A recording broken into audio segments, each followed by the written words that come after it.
Next up, we have Hexenkatze by meganeko. I guess this is featured on Geometry Dash or Osu or one of those. Once again, everybody, this is a Basterd's LFA, a Layman-Friendly analysis. I'm a professionally trained musician, a composer, and my objective here is to explain things in a way so that you don't have to be one to understand what is happening here, musically. So, if you like the sound of that, make sure you're following the channel, subscribe to the channel, whatever term you want to use, like the video, share the video, leave a comment, turn on notifications, become a member. Okay, so it's from featured in Geometry Dash. There you go, I just got the correction. A couple of things.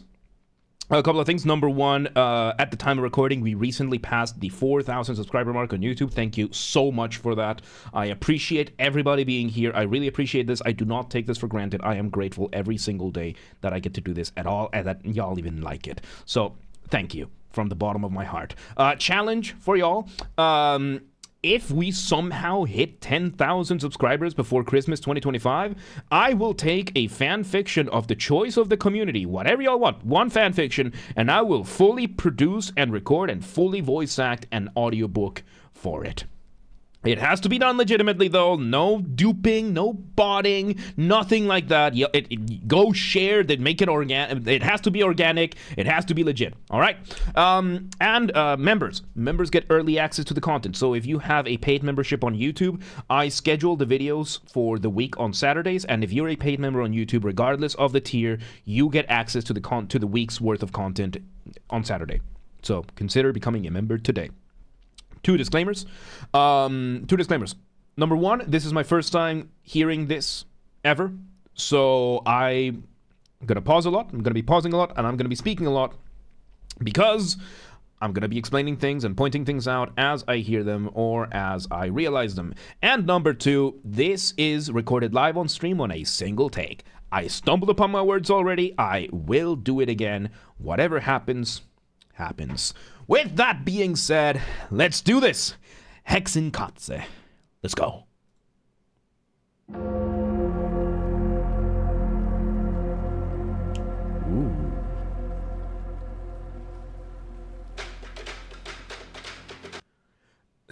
That did not go where I thought it was gonna go. Okay, so we start with the bell and this ominous bass. I think it's just the bell ringing, the natural bass of a bell ringing. And we bring in this super upbeat rhythm. I think it's a snare rim shot, I think. It could be our snare rim shot, which is usually used in kind of jazz, usually. So let's see. Let's just see where this goes. I just wanted to point this out. This is funny. Let's see where it goes.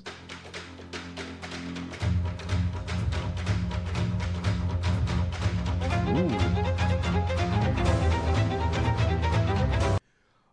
Okay, so we bring in I believe it's either a cello or a double bass. I think it's a cello, giving us our basic rhythm. We bring in a violin, giving us our motif. Motif being the smallest version of your musical idea, the seed, the essence from which everything else happens, and it's meeting the rhythm. We're doing this kind of rhythm. I would say this qualifies as swing.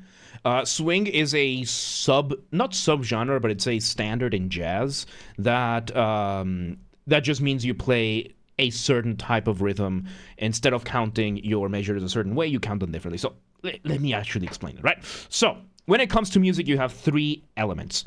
Melody, harmony, rhythm. Those are the three components of music. Rhythm is the use of time. Time being how fast things happen, how slow things happen, when they happen, all that kind of stuff. And we subdivide times into what is called bars or measures. Some musicians subdivide it in bras, but that's just Steel Panther. So bars or measures, that's an interchangeable term. You can use either. And bars and measures, that's just a subdivision, the smallest version of the smallest subdivision of time. These are then determined by a time signature. So a time signature is going to be two numbers: upper number, lower number. Thinking too much? No, this was a typo, so it's more like my hands are, but that's besides the point, Super Ninja. So, two numbers, upper number, lower number. Upper number is going to determine the number of beats. The lower number is going to determine the type of beats.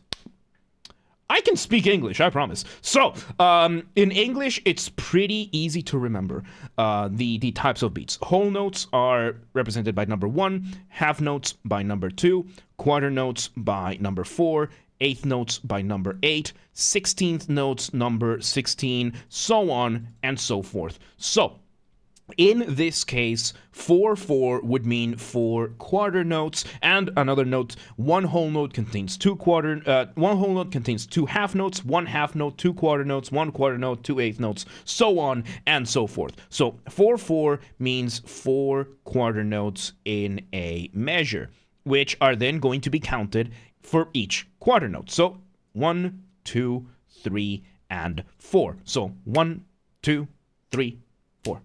1, 2, 3, 4. That's it, right? However, you can also include the other counting of, let's say, eighth notes. You can also count the eighth notes in it, which is just, notes in between.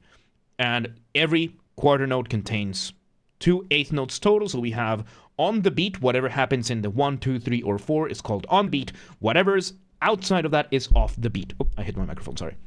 So in this case, the eighth notes, you are going to be counting them as an. I know it kind of looks like a number 2. It's confusing as hell, but yeah, you count them as an. Like the pronunciation is an. So 1 and 2 and 3 and 4 and 1 and 2 and 3 and 4 and. And this type of counting is called straight eighth notes. However, there is a concept known as tupleting.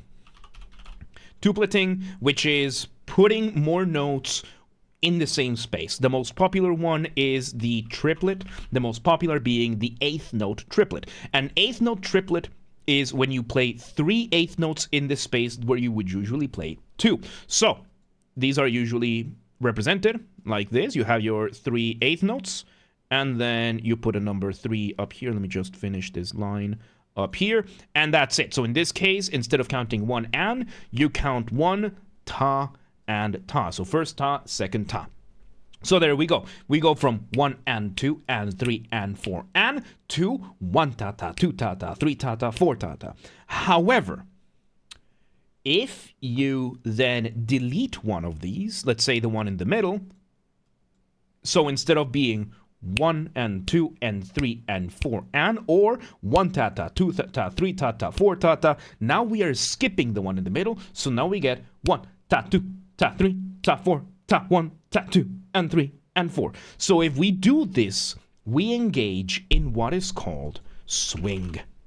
And a lot of times you're going to see it written like this. You're going to see swing, and you're going to see the little schematic over here being that swing is to be considered like this.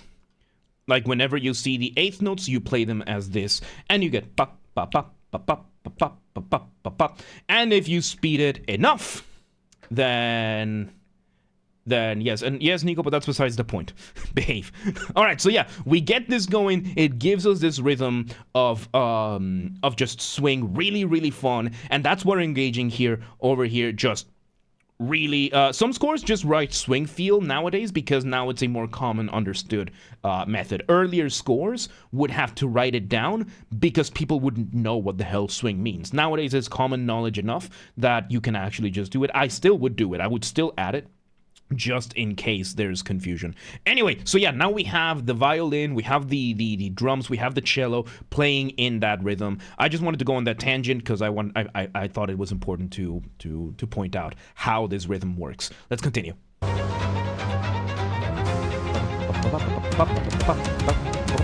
So yeah, there you go. Classic swing. Changing the chords and that was nice. Okay, so we switch from this really cool, just analog rhythm, and we turn it into, and we just turn it into electronic music now. Really cool. Let's see where this goes.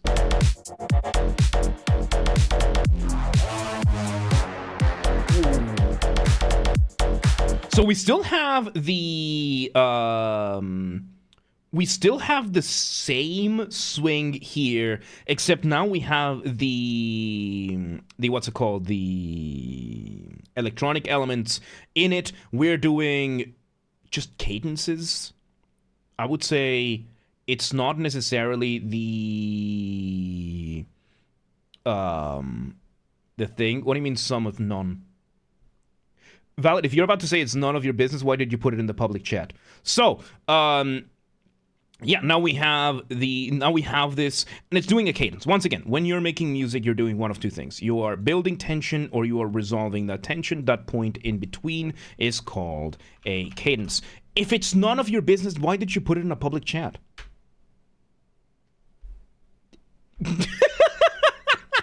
So yeah, a cadence, and right now those melodies that are happening, the bom, bom, bom, bom, that is just a cadence. That's just a cadential melody that that happens. Yeah, what did you think was gonna happen? So, yes, you sent it to notify. Don't text my girl don't come to my chat and tell my girl that you texted her. Jesus, dude. All right, let's continue.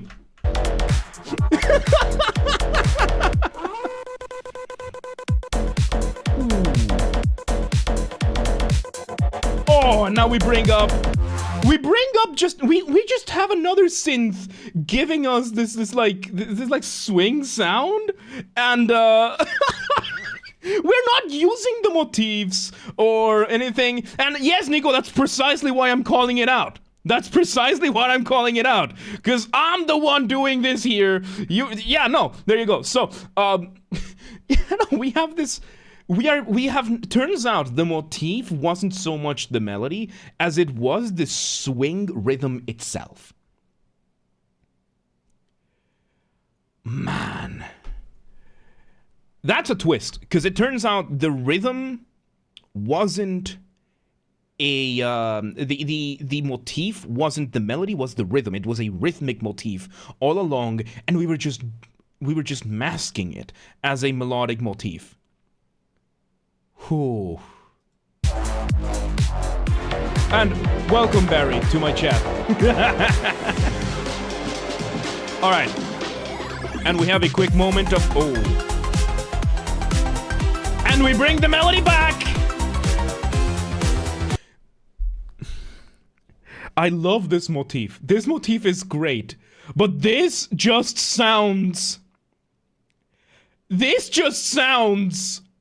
like marimba. Look, I'm from Guatemala. Yes, believe it or not, a lot of y'all probably didn't even know. I'm from Guatemala. And Guatemala has marimba music. And oh my god, this just sounds a lot like marimba music. Like the melody itself sounds a lot like something you would hear in marimba. And oh my god, it's just so much fun. It's just so much fun. All right, let's see where this goes.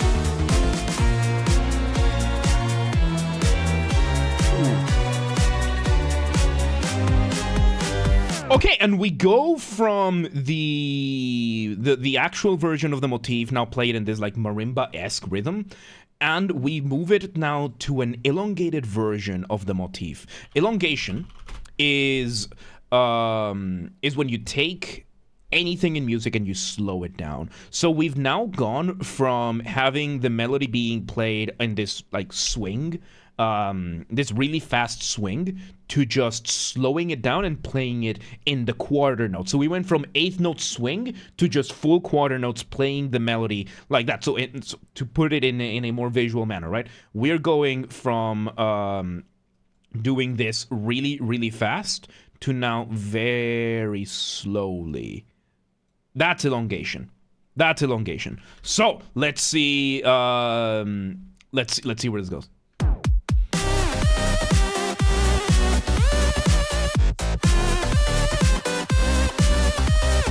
And now we are taking the edge notes of the motif, and we're turning that into its own melody. Man, this is really good motivic development. So now we got rid of the arpeggiation in between, and oh my god.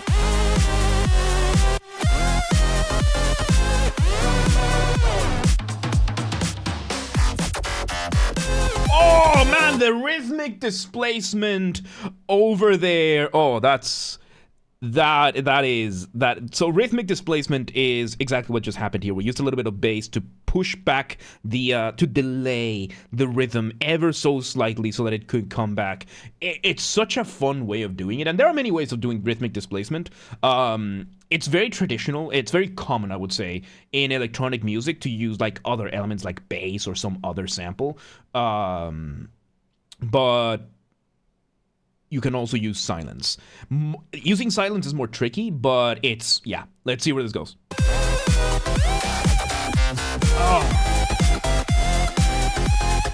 It's such a fun melody, dude. Calma, welcome today. How you doing? Cadence, and off the ramp we went ever so slightly. And that moment of just extending the melody a little bit just adds so much to it. So, going off the ramp, that's a colloquial term that I use. Colloquial, by that I mean that there is no academic term for this, or at least I'm not using it, for the sake of simplicity. And by that I mean that, okay, let me go back a couple of steps. Chat, behave, tone it down. So, by going off the ramp is a type of transition that you do. It can be as short as a couple of beats, which this was. It can be as long as an entire section, right? And the purpose of it is to make your listener feel suspended up in the air at the mercy of inertia, waiting to see where you land. How do you do that? Remove the drums. Maybe the bass as well. That's what happens, and yeah. It just achieves this effect. It's really, really cool. Let's see where it goes. Back we go to the original motif, played in the...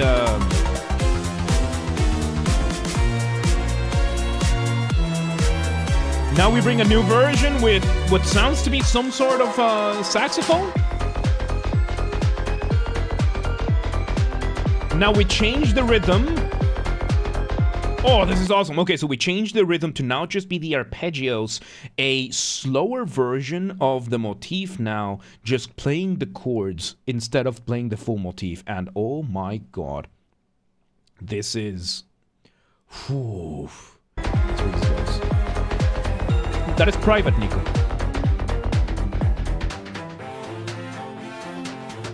Oh, really cool back and forth.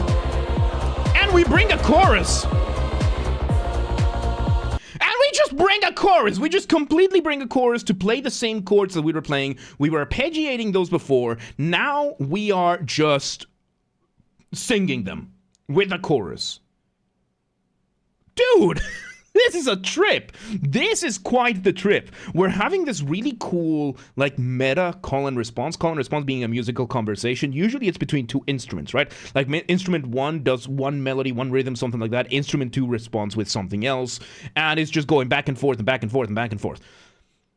Right now, what meganeko is doing is we're doing this with sections, with entire sections. Like, we're going from ensemble to ensemble, ensemble to ensemble. And man, this is really cool. Let's see where it goes. Really cool choral arrangement.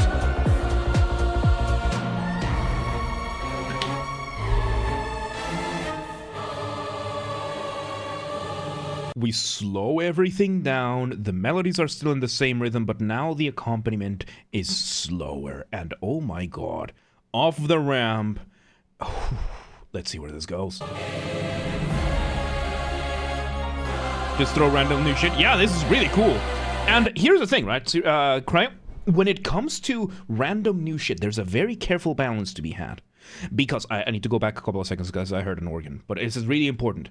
When it comes to music, you want to keep a very careful balance between what is new and what is familiar. Too much familiarity, too much of the same material, you risk boring the listener, they tune out.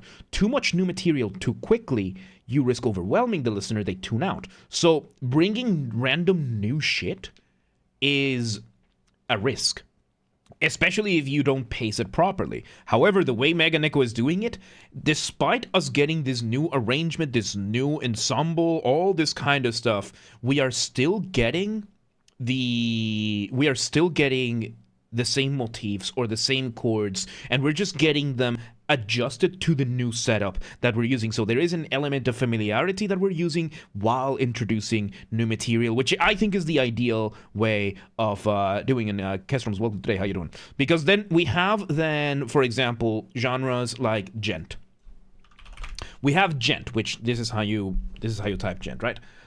I dislike gent. In mostly because of how disjointed it is. It's a subgenre of metal, and it's all about we're doing riff 1 now it's riff 2, now it's riff 3, and they're really difficult to play, and they're really, really cool individually, but there is no connective tissue to any of it.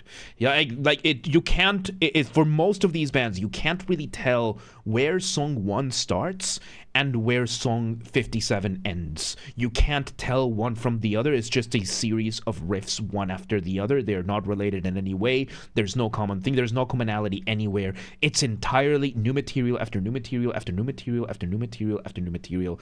And yeah, no, it's not great. It's not great in my opinion, but right now what meganeko is doing, really good. Really good. Let's see where it goes. It's okay, Nico, go ahead. Good try. Ooh.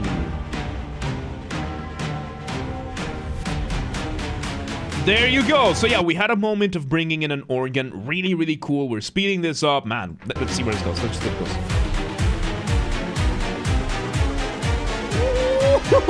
Build tension and...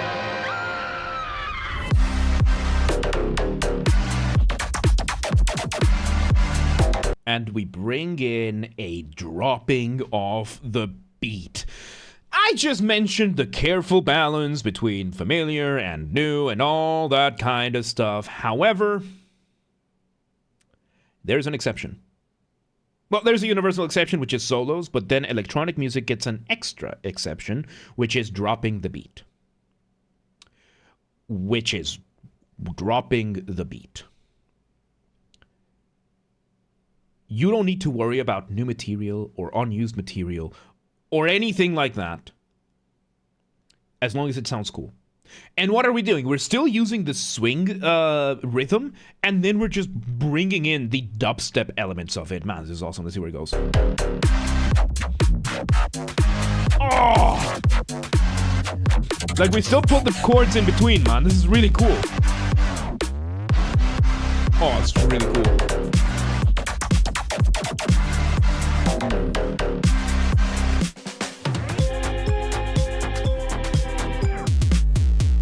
Oh, slowed version of the motif. Oh, that version of the melody that is just the top of the motif with no arpeggiation.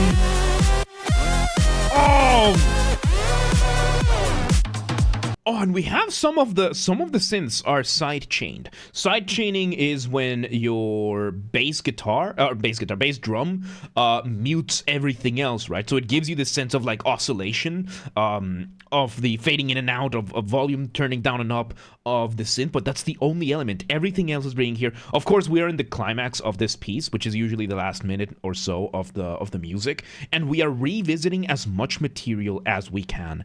And oh my god, are we revisiting as much of the material as we can. We're re-adding a bunch of the elements that we've had through the entire piece. So, man, let's continue.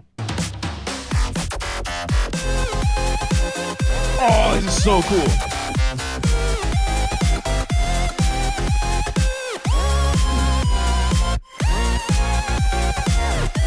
Oh man, this is so well made. Cadence, and back we go here. Excellent, excellent. Yeah, I like it. This is kind of spooky. And we bring back those cadential melodies. Yeah, this is nice and spooky. I like this. This is very, very cool.